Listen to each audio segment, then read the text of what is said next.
Hi everybody, Jody here, known as the Caffeinated Crafter. I thought today I'd do a little video on how to make your own sprays. Sprays really seem to be the it thing right now, along with stencils, embossing paste, that type of thing. And I have some products that I've been, well, keeping, hoarding, I guess depends on, who you talk to, that I thought I'd maybe give a try and see what I could work with. So I've got my coffee, and that brown stuff, don't worry, that's just cinnamon. Delish. So let's go ahead and get started. Okay, so today I'm going to be working with basically really two elements or products. One is like a white glue. This is what I happen to have on hand, is the Aleene's tacky glue. You could also use Elmer's glue. Any kind of white glue would work fine. The other thing I'm working with are what we call pigment powders, or they're also called primary elements, but they basically come in these kind of forms. This is Pearl X. The ones I'm going to talk about first are, or actually I guess I'll talk about the Perfect Pearls first. These are all produced by Ranger, and they have a binder element in them. So what that basically means is there's product in here that will help it adhere to the paper already. You don't actually have to do anything. You could just add it to your water bottle and start spraying, and away you go. The products that actually I'm going to be using are what they call pigment powders, or primary elements. They're basically concentrated powdered pigment colors along with mica to give a bit of a shine to it. So what I'm going to show you how to do is how to make your own sprays using basically the white glue that I showed you earlier and these powders. And the colors are really cool. This one, I don't know if you can really see it, but you can see how shimmery that is. And the nice thing about making your own powders is that you can control how much shimmer and shine you want. If you want like a really light, almost translucent look, you just add a little less powder. If you want it something really like pa-bam, you obviously add more powder. So let's go ahead and get started. I just bought some of these inexpensive spray bottles. You can probably even, I don't even find them at the dollar store, but I found them of course at Hobby Lobby. So they basically look like this. And you can see, I filled it up, I don't know if you can see, maybe about halfway with just ordinary tap water. So what I'm going to do first is, using my glue, I'm going to give it a big blob, not a big blob, but a good sized blob of the glue. I'm just going to pour it, right into, let's see if I can get this started here, right into the water. And I'm going to show you what this looks like. Unfortunately, I don't have any exact measurements. You want to maybe hold it for 10 or 15 seconds, however much that squirts out. Since obviously if you fill the bottle, you're going to use a little bit more glue. Since I've only half filled the bottle, I don't have to use a super large amount of glue. And let's see if I can get the camera. I don't know if you can see, it's just kind of like a little bit of a blob, and actually this one's just sitting right on top of the water. So then, excuse me, I'm going to take my pigments, and because these are so concentrated, a little will go a long way. So you can see the size of the scoop I'm using. You just need a little tiny amount. Now of course, obviously if you want more, like I guess this is a pretty healthy size considering I'm only using half the bottle. And you just pour it in, try to get most of it into the bottle, which I didn't quite succeed at. Okay, I'm just going to put a little more in because, you know how I like the bling. So we're going to close that, put that aside. Just going to quickly wipe this up here. Okay, and I'll just clean the top of the bottle off a tad. Okay, so then all you do is you put your squirtzer thing back on. I'm sure there's a technical term, I don't know what it is. And you just give it a shake. Oh, let me put this on too. You want to give it a good shake to make sure that the glue and the water and everything all mix up really nicely. I'm sure this is all very exciting. But you can, I don't even know if you can see, it'll get pretty bubbly, but that's okay. Now what I like to do is get some test papers. And I'm just using some inexpensive white paper. You could probably even use copy paper. These are the inserts that come in a scrapbooking refill. You know, those white papers that we either tend to throw away or use for scraps. This is what I'm using it for. So what I do is, now that it's mixed fairly well, there's no white glue areas, So I'm just going to start spritzing. It's really that easy. Okay.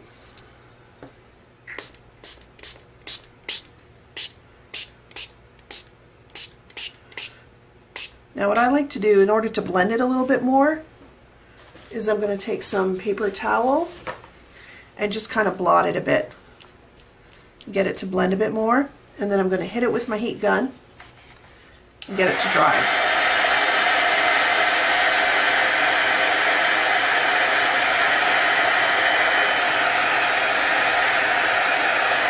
Now, I don't know if you guys can hear me over this. It's actually drying pretty quickly.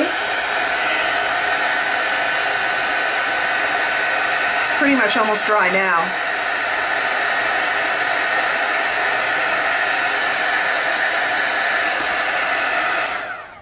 Now it's kind of got a bit of a translucent look to it.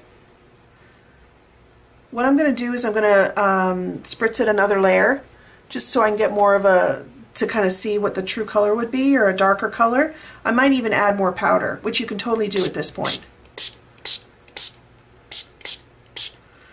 And again, I'm just going to kind of move it around a bit with my paper towel because I want to leave some dark areas. I kind of like that.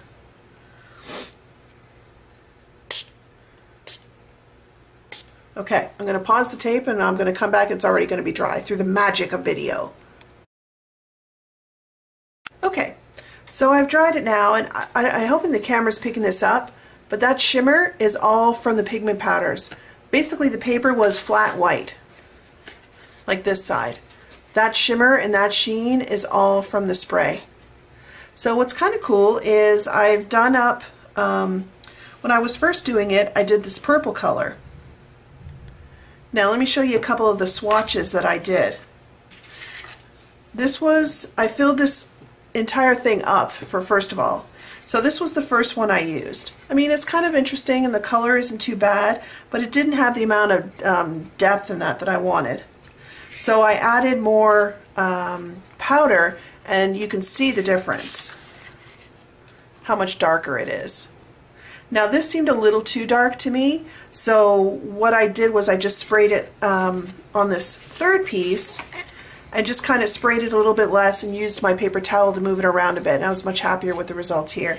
But you can see, certainly I would start off lighter, and if you feel that this is a little too light, you can certainly go ahead and add more powder until you're happy with it. I would recommend doing a swatch at every add of the powder, so that you don't realize like you've added maybe 5 things of powder and then do your swatch and think, oh my gosh, this is way too dark.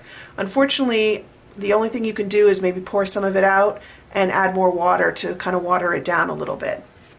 So I'm going to go ahead and we're going to try the 3 that actually I did. So these are the 3 combinations that I'm going to be using, and we're going to take a look and see how this all pans out. Okay. So what I'm going to start with actually is the lightest color first. I'm going to give it a, oops, okay. Guess you want to make sure you have the lid on and, you know, or at least something over it to shake it so it doesn't get all over you. There we go. I'm going to start with the lightest color first. Oh, let's get the cat hair out of there. And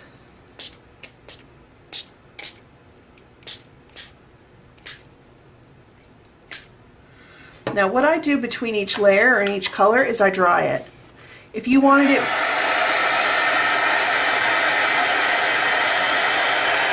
let me just stop here before I keep going. If you wanted a more blended look, you could skip this step and just spray the next color directly on there.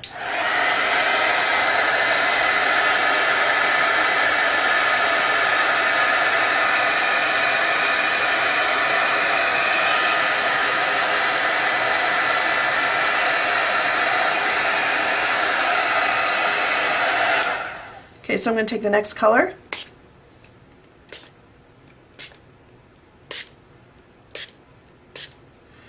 And again, I'm going to take my trusty paper towel and just kind of blend this out. I'm even probably going to add a little bit more spritz. Maybe even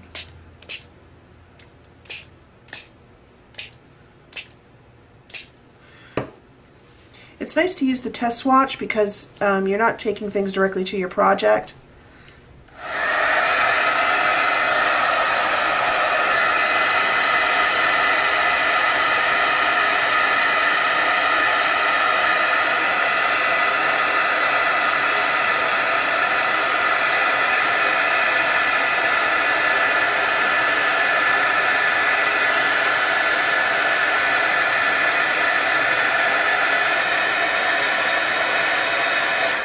Okay, you'll notice here I've got maybe a little excess water or the water's starting to pool. What you could easily do is just take your paper towel, just dab it a little bit to wipe off some of that extra water, and then just hit it with the heat gun again.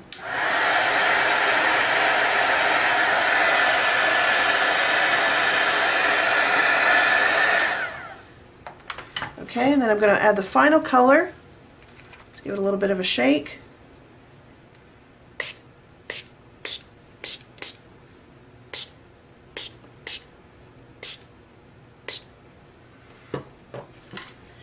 And then I'm just going to hit it with the heat gun.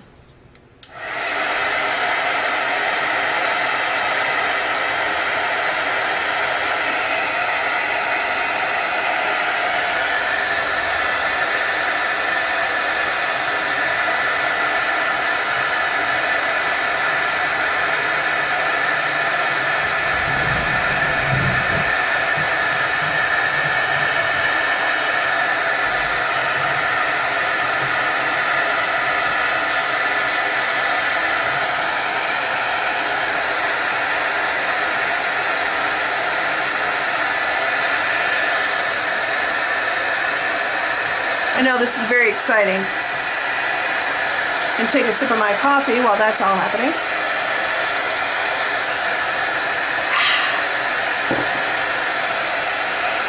Do a little dab here, speed this up. There we go. And this is what you're kind of left with. Pretty neat.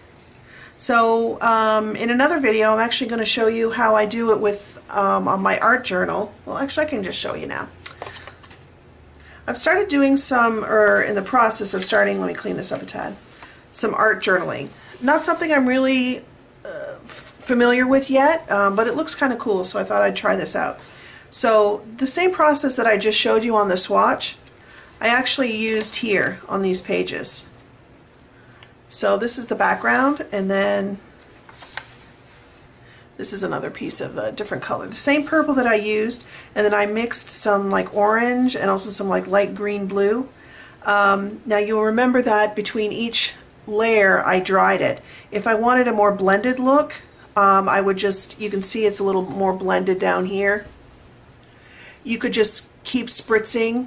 I wouldn't spritz too much and let the water do some of the work, because if you spritz it too much and it gets too wet, you'll just get muddied colors. So you could even partially dry it, spritz the next layer, partially dry that, spritz the next layer. And that way you'll still get some blended color, but you'll still see sort of the, I use 3 colors, you could certainly use more.